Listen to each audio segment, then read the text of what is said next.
नमस्कार मित्रांनो, मी रसाळ सर आपल्या YouTube चॅनलमध्ये मी सर्वांचं हार्दिक स्वागत करतो।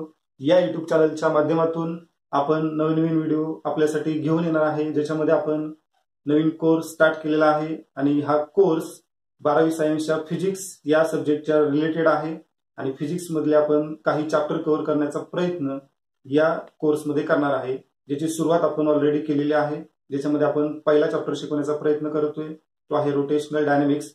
आता रोटेशनल डायनामिक्स मध्ये आपण आतापर्यंत जे व्हिडिओ तयार केलेला आहे त्या व्हिडिओमध्ये आपण सर्क्युलर मोशन म्हणजे काय, सर्क्युलर मोशन मध्ये असणारे टर्म आहेत angular displacement, angular velocity, angular acceleration, याच्या डेफिनेशन वगैरे आपण पाहिले, त्याचे फॉर्म्युले वगैरे पाहिलेले आहेत। त्याच्यानंतर आपण युनिफॉर्म सर्क्युलर मोशनचे डेफिनेशन पाहिलेले आहे। त्या युनिफॉर्म सर्क्युलर मोशनचे काही कॅरेक्टरिस्टिक पाहिलेले आहेत, नॉन युनिफॉर्म सर्क्युलर मोशनचे डेफिनेशन पाहिलेले। आज आपण या सर्क्युलर मोशनचे काही ऍप्लिकेशन पाहणार आहे। पण ऍप्लिकेशन पाहण्याच्या अगोदर, या व्हिडिओला सुरुवात करण्याच्या अगोदर, जर तुम्ही या चॅनलवरती नवीन असाल तर आपल्या चॅनलला सबस्क्राइब करा। जर तुम्हाला आपले व्हिडिओ आवडत असतील तर नक्की लाईक करा आणि जास्तीत जास्त 12वी सायन्सच्या विद्यार्थ्यांपर्यंत शेअर करा, जेणेकरून कोणत्याही प्रकारची फिजिक्सची अडचण तुमच्या मनामध्ये राहणार नाही। चला तर मग आपण या ऍप्लिकेशनला आपण सुरुवात करूया। तर त्याच्यामध्ये पहिलं जे ऍप्लिकेशन आहे ते आपल्याला शिकायचे व्हेइकल अलोंग ए कर्व्ड हॉरिझॉन्टल रोड। आता या ऍप्लिकेशन मध्ये आपण मॅक्झिमम सेफ्टी स्पीड कॅल्क्युलेट करणार आहे। आता ते मॅक्झिमम सेफ्टी स्पीड कॅल्क्युलेट का करायचे ते महत्त्वाचं आहे। जर आपल्याला एखाद्या वळणावरून सुरक्षितरित्या जायचं असेल तर आपल्या गाडीचं जे स्पीड आहे हे लिमिटेड पाहिजे, तरच आपण त्या वळणावरून सुरक्षितरित्या जाऊ शकतो। पण ते स्पीड किती असायला पाहिजे हे आपल्याला कॅल्क्युलेट करणं गरजेचं आहे। त्यासाठी हे पहिले ऍप्लिकेशन आहे व्हेइकल अलोंग ए कर्व्ड हॉरिझॉन्टल रोड। आता सुरुवातीला आपण असं कन्सिडर करू शकतो, consider a mass m of vehicle which is moving with velocity v along curved horizontal road। याचा अर्थ असा आहे की जर समजा आपण कन्सिडर केलं की एक व्हेइकल आहे ज्याचं मास आहे m with the mass of vehicle and v with the velocity of that vehicle and r with the radius of horizontal curved road। आता ज्यावेळेस एखादी गाडी व्हेइकल ही वळणावरती असेल त्यावेळेस त्या ठिकाणी कोणत्या प्रकारचे फोर्सेस त्या व्हेइकल वरती ऍक्ट होत असतील, तर आपल्याला माहिती असेल की ज्यावेळेस एखादी गाडी ही वळणावरती असते तर त्याच्यावरती एकूण 3 प्रकारचे फोर्सेस ऍक्ट होतात। कोणते 3 प्रकारचे फोर्सेस आहेत? एक आहे नॉर्मल रिएक्शन, दुसरा आहे गाडीचं वेट दॅट इज mg आणि तिसरा आहे फोर्स ऑफ स्टॅटिक फ्रिक्शन। इथं आपण लिहिलेलं बघा, first force acting on vehicle will be capital N, which is nothing but the normal reaction of road on the vehicle in vertically upward। Second force acting on that vehicle will be m into g, that is weight of the vehicle in vertically downward direction। And last force acting on the vehicle will be Fs, which is nothing but the force of static friction along the horizontal road। आता या diagram कडे जर तुम्ही व्यवस्थित पाहिलं तर या diagram वरून तुमच्या लक्षात येईल की आपण या व्हेइकल वरती सेंटर ऑफ ग्रॅव्हिटीला 3 फोर्सेस दिलेले आहेत की जे या गाडीवरती किंवा या व्हेइकल वरती ऍक्ट होतात। एक आहे नॉर्मल रिएक्शन, दुसरा आहे वेट आणि तिसरा आहे फोर्स ऑफ स्टॅटिक फ्रिक्शन। तर या डायग्राम वरून आपल्या लक्षात नेमकं काय येते, तर नॉर्मल रिएक्शन अपवर्ड डायरेक्शनला आहे, व्हर्टिकली अपवर्ड डायरेक्शनला, आणि वेट आहे ते व्हर्टिकली डाऊनवर्ड डायरेक्शनला आहे। तर याचा अर्थ असा आहे की नॉर्मल रिएक्शनच्या एक्झॅक्ट अपोजिट फोर्स कोणता आहे? वेट आहे। आपण असं म्हणू शकतो की normal reaction be the balanced by mg, normal reaction with the balanced by mg। आता हे कशावरून आपण सांगितले according to Newton's third law of motion. Every action equal and opposite reaction. So that we can write normal reaction is equal to weight, that is mg. मग या इक्वेशनला आपण equation number 1 देऊया. त्याच्यानंतर आपण याच डायग्रामचा आधार घेऊन दुसरा पॉइंट एक कन्सिडर करू शकतो की जो कर्व घेतलेला आहे त्या कर्व नुसार आपल्याला माहिती आहे की सेंटर जो आहे तो या व्हेकलच्या लेफ्ट साइडला असणार, बरोबर आहे, म्हणजे या साइडला असेल. आणि जो फोर्स एखाद्या सर्क्युलर मोशन मध्ये असलेल्या वस्तूवरती किंवा व्हेकलवरती असेल आणि तो अलॉंग द रेडियस आणि डायरेक्टेड टुवर्ड द सेंटर असेल तर तो सेंट्रिपेटल फोर्स असतो. किंवा दुसरी एक गोष्ट आपल्याला माहिती असणं गरजेचे, for maintaining circular motion centripetal force is required, and in this situation centripetal force is required for the vehicle for moving safely along curved horizontal road. So that we can say that if the vehicle moving with particular velocity safely along a curved horizontal road, circular motion of that vehicle will be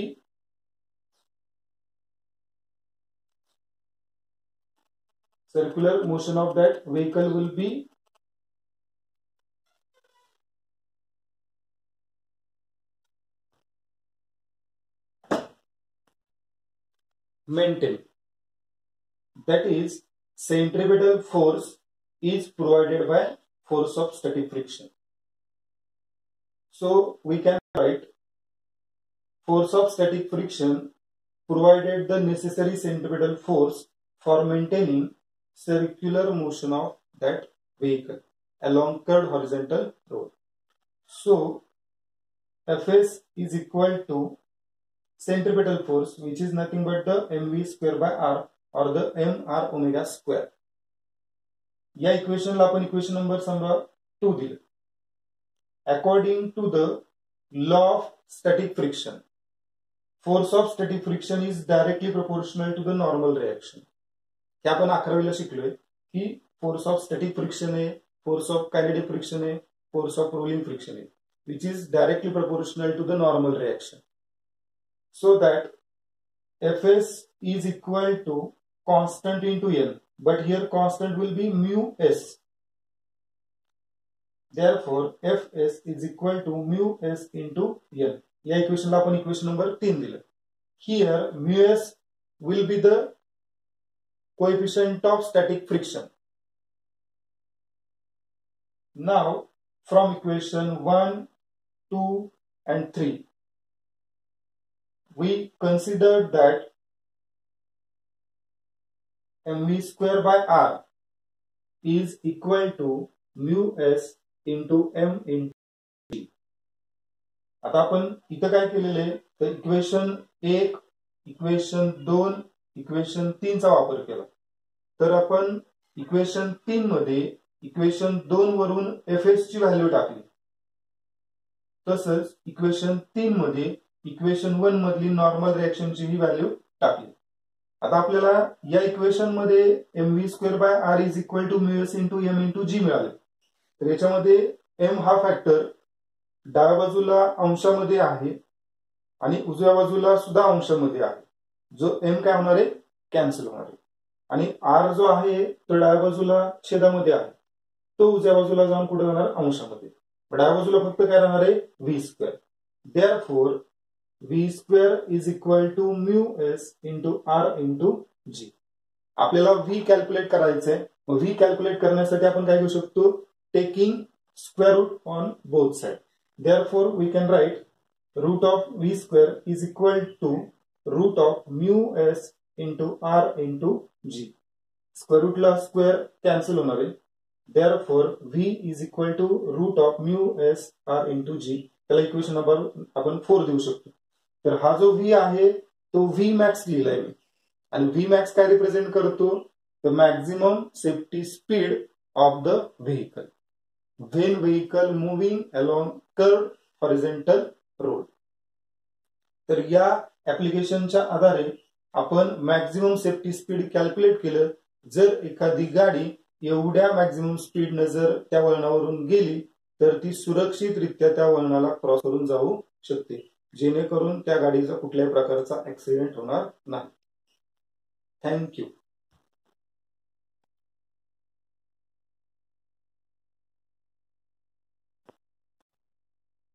आता आपण second application circular motion पाहणार आहे. त्या second application मध्ये आपण minimum velocity calculate करणार आहे. ती मिनिमम वेलॉसिटी असणाऱ्या व्हेकलची, आणि ती व्हेकल जी आहे ती हॉरिझॉन्टल सर्कल मध्ये एखाद्या वेल ऑफ डेथ मध्ये, त्यालाच आपण मौत का कुवा म्हणतो, जे आपण पाहतो सर्कसमध्ये किंवा वेगवेगळ्या यात्रा असतील, गावामध्ये भरणाऱ्या यात्रा असतील, त्याच्यामध्ये मौत का कुवा असतो.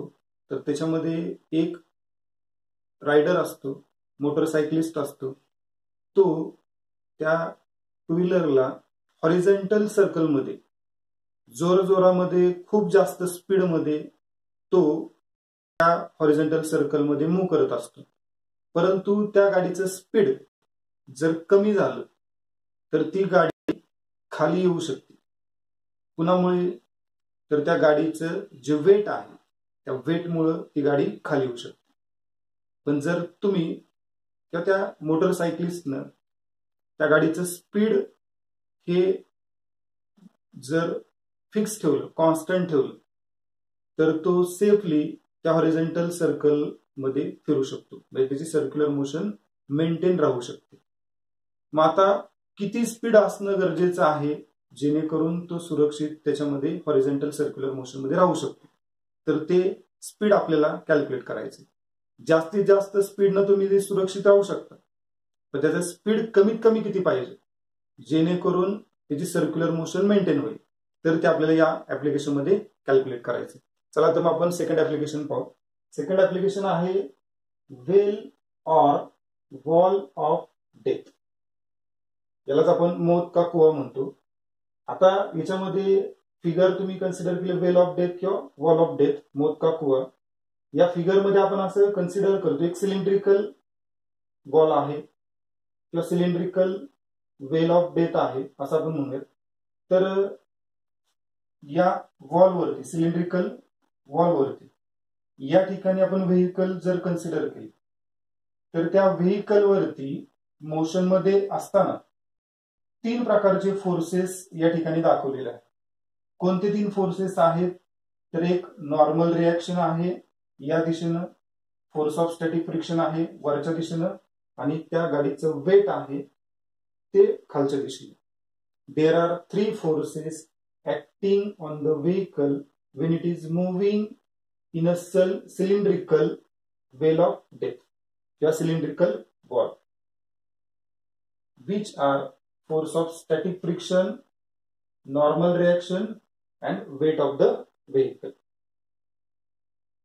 Here m be the mass of vehicle, v be the velocity of that vehicle, and r be the radius of well of death or the cylinder.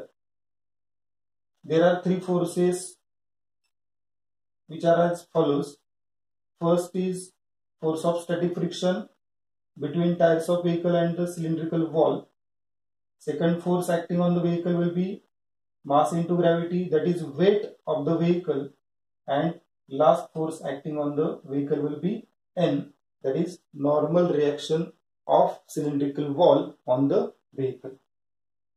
आता या डायग्राम नुसार आपल्याला अशी माहिती मिळू शकते की एक फोर्स आहे तो व्हर्टिकली अपवर्ड आहे आणि दुसरा फोर्स एक्झॅक्टली त्याला अपोजिट डाऊनवर्ड डायरेक्शनला.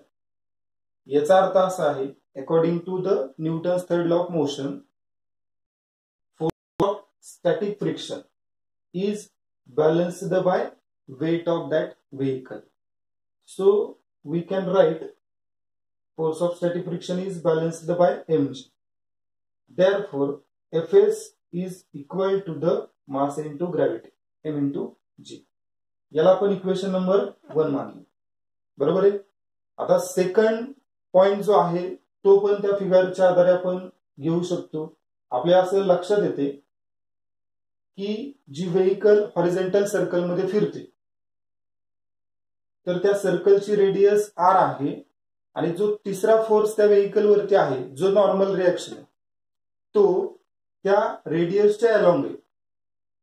हा जो तिसरा फोर्स आहे नॉर्मल रिएक्शन हा रेडियसच्या अलॉंग आहे आणि त्याची डायरेक्शन कुठे आहे, towards the centre of that cylinder. याचा अर्थ असा आहे की नॉर्मल रिएक्शन हा एक प्रकारचा फोर्स आहे आणि तो सेंट्रिपेटल फोर्स प्रोव्हाइड करण्याचं काम करतो. आपल्याला माहिती आहे for maintaining circular motion of vehicle or the object or the particle, centripetal force is required. In this condition, normal reaction is provided the necessary centripetal force for maintaining circular motion of that vehicle. So that we can write N is provided the necessary centripetal force. Therefore, N is equal to centripetal force which is equal to mv square by r or mr omega square. या इक्वेशनला आपण equation number 2 दिले. According to law of force of static friction, force of static friction is directly proportional to the normal reaction. Therefore, Fs is equal to constant into L, but here constant will be mu s. Therefore, Fs is equal to mu s into L. Here mu s will be coefficient of static friction. या इक्वेशनला आपण equation number 3 दिले. आता equation 1 मध्ये force of static friction आहे, equation 2 मध्ये normal reaction आहे आणि equation 3 मध्ये त्या दोघांमधलं रिलेशन आहे. म्हणून फ्रॉम इक्वेशन 1, 2 and 3 म्हणजे या 1, 2, 3 या 3 इक्वेशनचा आधार घेऊन तुम्ही वेलोसिटी कॅल्क्युलेट करू शकता. म्हणून आपण काय करतोय तर एफएस च्या जागेवरती इक्वेशन 1 मधली एफएस ची व्हॅल्यू टाकली mg, इक्वेशन 2 वरून नॉर्मल रिएक्शनची व्हॅल्यू टाकणार आपण mv स्क्वेअर बाय r. म्हणजेच ही इक्वेशन 3 आपल्याला लिहिता कसं येणार आहे तर म्यू एस आहे असं राहील आणि जिथं n आहे त्या ठिकाणी आपण काय लिहिले mv square by r is equal to जिथं एफएस आहे त्या ठिकाणी आपण काय लिहितोय mg. आता या इक्वेशन वरून डाव्या बाजूला m आहे उजव्या बाजूला m आहे आणि दोन्ही अंशामध्ये हा m डाव्या बाजूकडून उजव्या बाजूला छेदामध्ये जाईल, अंशामधला m छेदामधला m कॅन्सल, m ला m कॅन्सल. हा r आहे तो डाव्या बाजूला छेदामध्ये आहे तो आपण समजा उजव्या बाजूला नेला तर कुठे जाणार अंशामध्ये आणि तो g ला काय होणार मल्टिप्लाय. आणि हा म्यू एस आहे तो अंशामध्ये आहे तो उजव्या बाजूला गेल्यानंतर कुठे जाणार छेदामध्ये जाणार, बरोबर आहे. म्हणजे आपल्याला काय लिहिता येईल v square is equal to हा r पलीकडे गेलाय r into G upon mu S. पण आपल्याला v काढायचं आहे आणि इथं स्क्वेअर आहे आपल्याला स्क्वेअर रूट घेणं गरजेचं आहे. म्हणून आपण taking square root on both side ही कंडिशन घेतोय. जर दोन्ही बाजूला स्क्वेअर रूट घेतलं तर काय होणार आहे root of V square is equal to root of R G upon mu S.